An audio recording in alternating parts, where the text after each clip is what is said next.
Welcome to another edition of Anglican Unscripted. This is episode 185, and we're two guys in transition. I'm Kevin Carlson. And I'm George Conger. Today is June 16, 2015.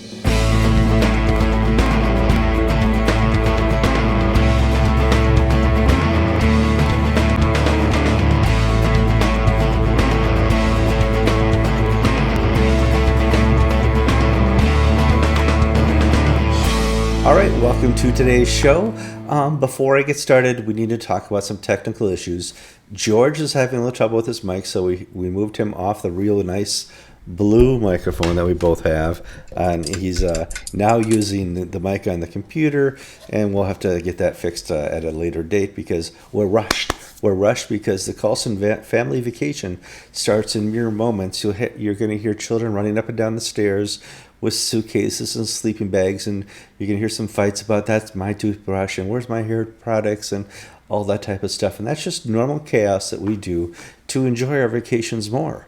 And our vacation starts in 53 minutes. Well, we'll see about that. George, you're having a different type of vacation down there. It's called heat vacation. We're having a heat wave, a tropical heat wave down here in Florida. 97 yesterday, 90s all this past week. Sunday was a three-cassock day. Sweated through three cassocks, so by the end of the day I had my nice good old English wool cassock for the afternoon service. Man, it's hot down. You do have an air-conditioned church, right? Yes, but see, here's the thing, Kevin. I have been on this preaching series about hell, and it really is appropriate to have 97-degree humidity where the steam is rising off of me as I'm preaching, talking about damnation, and you, sir, you're going to experience the fires of everlasting torment. But Susan, my wife, told me for the 10:30 service, she said, you can't talk about hell again. I'm sorry. The Daughters of the King, we're having our installation service today, new members. It'll be depressing if you talk about hell, so talk about nice things. So, Kevin, all this pent-up energy I have talking about hell is now going to be used in this broadcast. Oh, isn't that sweet?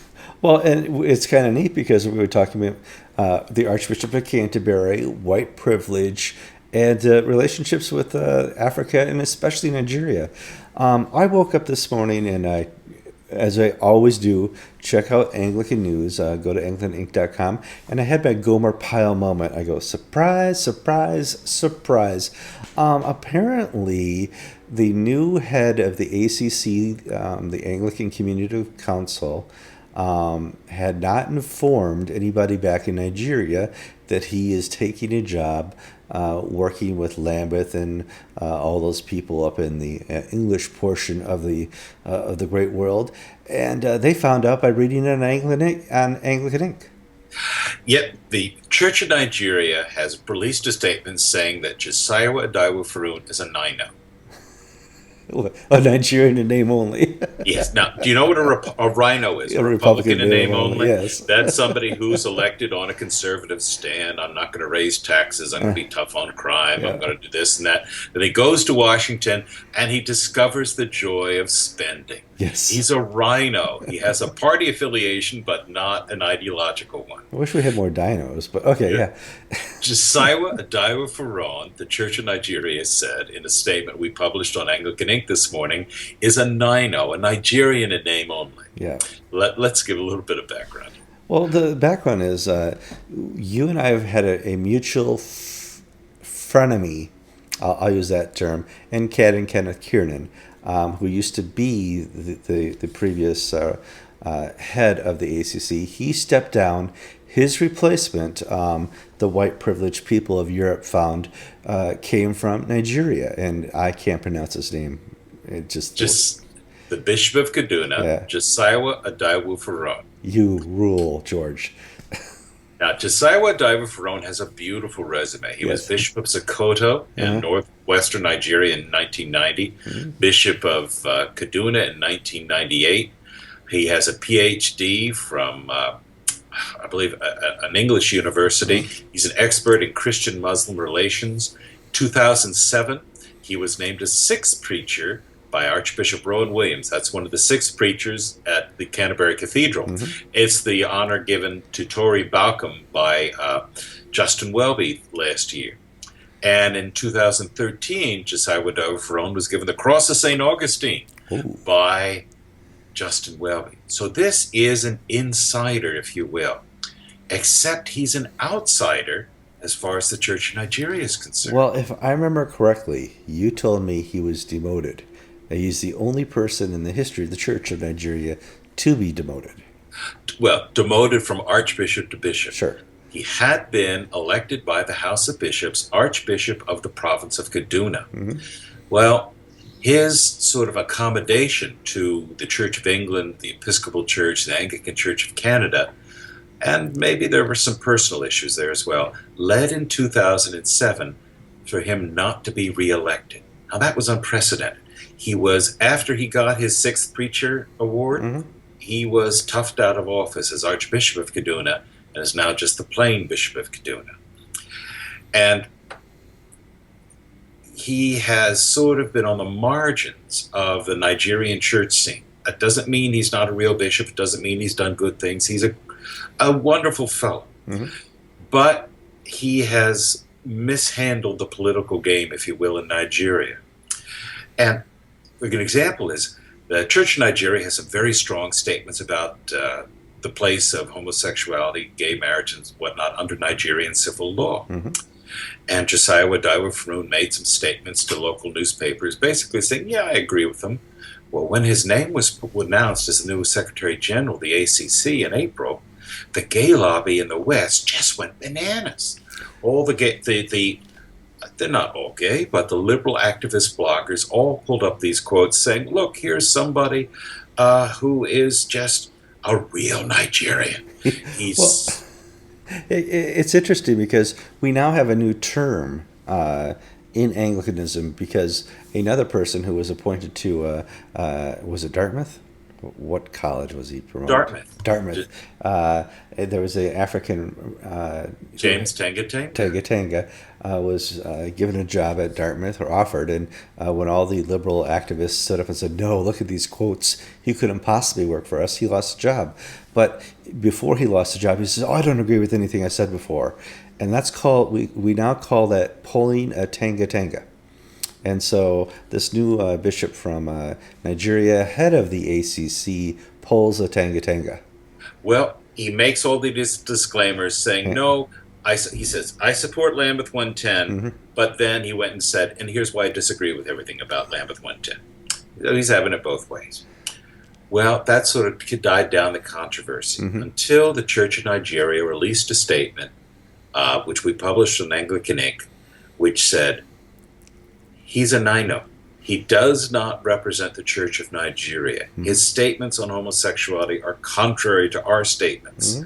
We wish him well in his new job. He's taken early retirement from the Church of Nigeria to go after the big bucks in London. God bless him.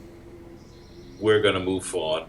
But don't anybody think that he represents the African church. Which is interesting because you would think that Nigeria will want to keep a good relationship with the ACC. This is basically cutting long ties. It's the opposite of what you would. We got a guy on the inside now. We can use him for our political purposes in England, and then it ain't worth it. Well, we need let's really do inside Anglican baseball. Right? Oh yeah, here we go. Notice they keep referring to him as the ACC Secretary General. Right.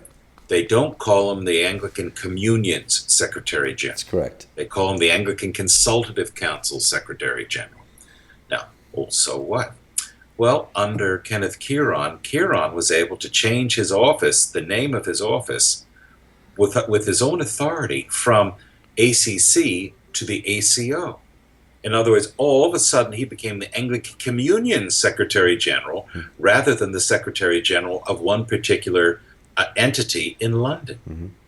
And I have been raising this issue for years, and people who don't know any better or who come to the scene late and just sort of assume this is how things are, they don't realize the history. John L. Peterson, Kieran's predecessor, tried this under George Carey. George Carey sat on him.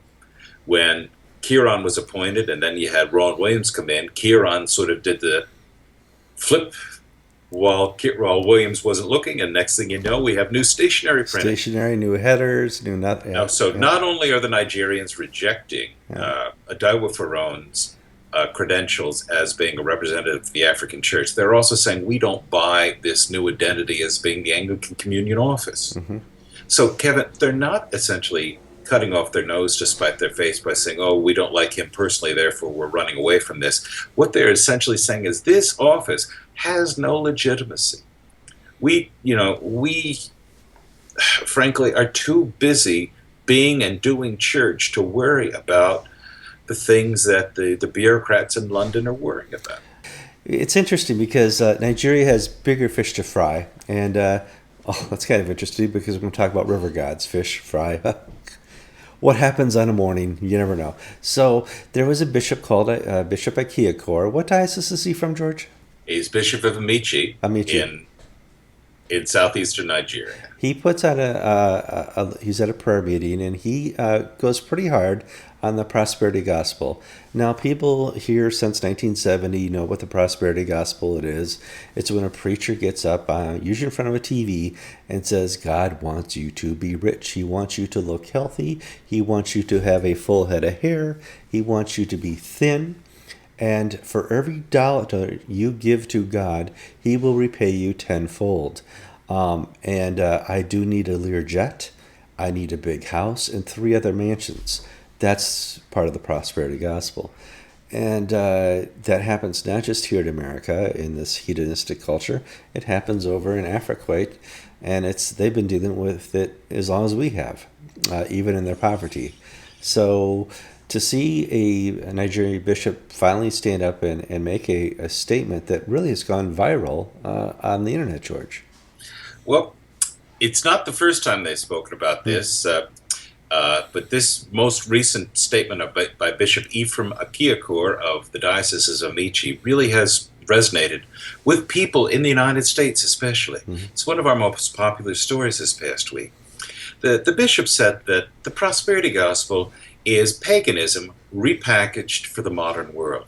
He said 100 years ago or generations ago, we worshiped the river gods around the river Amuchu, and we believed that if we propitiated the gods, we gave them sacrifices, God would give us something back in return. We would prosper because of the benevolence of the gods, because we satiated his desires. The prosperity gospel is that same way of thinking. It's the same heresy. It's the same false teaching. And he said, pastors who preach the prosperity gospel, who are trying to get you to give them money for your salvation, are charlatans. Stay clear. Yeah. We say the same here in America. And I guess, Kevin, when you said they have different fish to fry, the Church of Nigeria is facing the same problems that we're facing in the United States, battling the culture. Mm-hmm. And the Church of Nigeria doesn't particularly care what the Anglican Consultative Council thinks or does or says, because all these sort of innocuous anodyne resolutions they come up with just are nothing to do with the salvation of souls. The Bishop of Amici is willing to get up and say, this will lead you straight to hell, folks.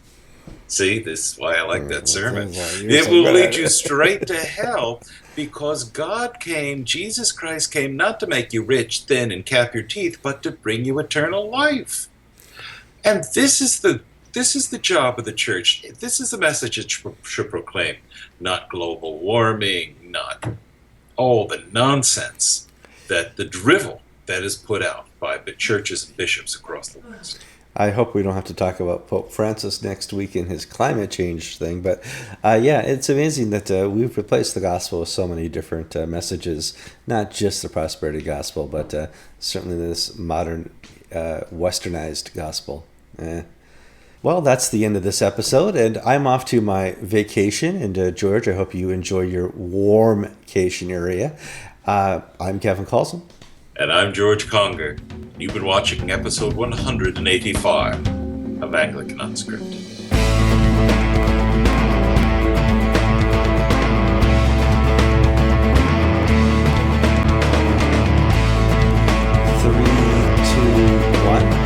All right, welcome to the new show. You may or may not hear noises from stores closing, people dropping things, people walking up and down the stairs, as Anglican TV Studios is on a live set today. The kids are packing the car for vacation, so there may be a little bit of chaos, some interruptions, and some unexpected noises. George, you're on a closed set today. I'm. What am I doing today? Yes, today's I'm at work having a great old time on a closed set with a little captioning down below. Kevin, you caught me off guard there. Good. One more time.